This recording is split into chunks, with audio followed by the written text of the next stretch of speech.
आज जया बहुत खुश थी क्योंकि उनका इकलौता बेटा राहुल सालों बाद कामकाज से छुट्टी लेकर घर वापस आ रहा था और वो चाहती थी कि अब उसके बेटे राहुल की शादी उसकी सहेली सुषमा की बेटी पलक से हो जाए, जो कि बहुत खूबसूरत और मॉडर्न ख्यालों की लड़की थी।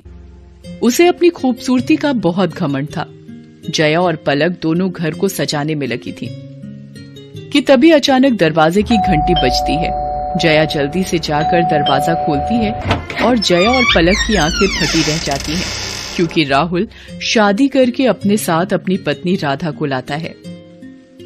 माँ, ये राधा है, आपकी बहू। राधा जया के पैर छूती है। राधा को देख जया एकदम चिढ़ जाती है क्योंकि उसका रूप रंग एकदम काला होता है और वो एक साउथ इंडियन लड़की थी। पहले जया अपने बेटे राहुल से थोड़ा गुस्सा होती है, लेकिन फिर राहुल और राधा का स्वागत करती है। राधा बोली, अयो माँ जी, आपका घर तो बहुत सुंदर है जी। राधा का काला रंग रूप देखकर जया की सहेली सुषमा हंसते हुए ताना मारते हुए कहती है,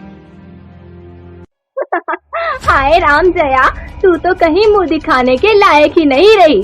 बहुत कहा करती थी ना तू कि तू अपने बेटे के लिए चांद का हूर लाएगी, लेकिन तेरा बेटा तो काला लंगूर उठा लाया है। चल बेटी पलक, अब यहाँ रुकने का कोई मतलब नहीं।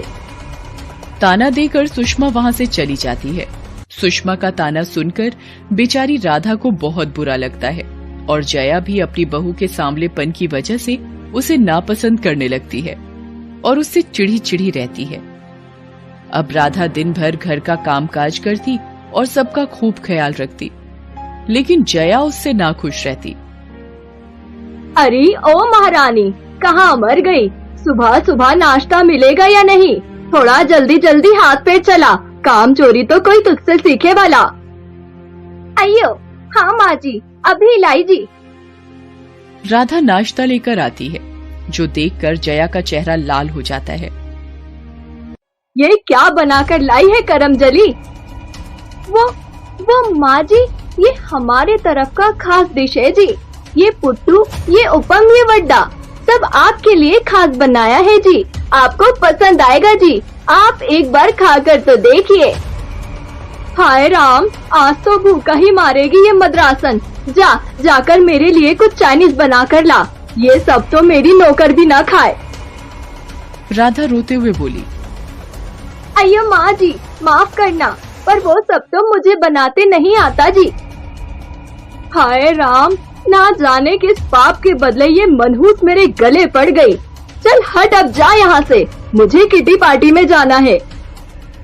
जया जानबूझकर बार बार मौका ढूंढकर राधा की बेइज्जती करती ताकि वो परेशान होकर घर छोड़ दे।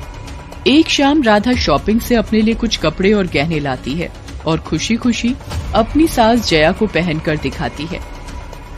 अयो माँ जी, ये कपड़े और गहने कैसे लग रहे हैं जी? कल उनके साथ ऑफिस की पार्टी में पहन कर जाने के लिए।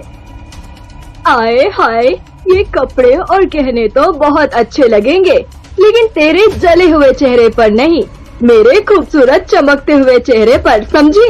ला दे ये मुझे। बड़ी आई तैयार होकर पार्टी में जाने वाली, इसे पहनकर आज मैं किटी पार्टी में जाऊंगी। अयो माँ जी, ठीक है जी, ये सब आप पहन लीजिए, लेकिन मैं भी चलूं क्या आपके साथ किटी पार्टी में जी? जया ताना मारते हुए बोली, तुझे अपने साथ ले जाकर मुझे अपनी बेइज्जती नहीं करानी। मैं और पलक जा रहे हैं, तुझसे लाख गुना खूबसूरत है वो। जया राधा का मजाक उड़ाकर वहाँ से किटी पार्टी में चली जाती है, जहाँ पार्टी में जया की एक सहेली कहती है, अरे जया बहन, मैंने सुना है कि तेरा बेटा खूबसूरत बहू लेकर आया है, पर तूने तो अभी तक उसकी मुंह दिखाई भी नहीं की। तो हम सब सोच रहे हैं कि परसों हम सब तेरी बहू से मिलने आए, उसके हाथ का खाना भी खा लेंगे। लेकिन वो बात वो है कि अब बात कुछ नहीं, हम सब परसों आ रहे हैं तेरी बहू की खूबसूरती देखने। ये सुनकर जया की चिंता बढ़ जाती है। वो परेशान होकर घर पहुंचती है। हाय राम, अब क्या करूं? क्या करूं? मुंह दिखाने में तो सबको पता चल जाएगा कि ये कलमुही मद्रासन मेरे घर की बहू है। लेकिन इतनी देरी हो गई, आखिर ये मद्रासन गई कहाँ? घर छोड़ के तो चली नहीं गई। भगवान करे ऐसा ही हुआ हो। तभी राधा बाजार से सामान लेकर घर आती है।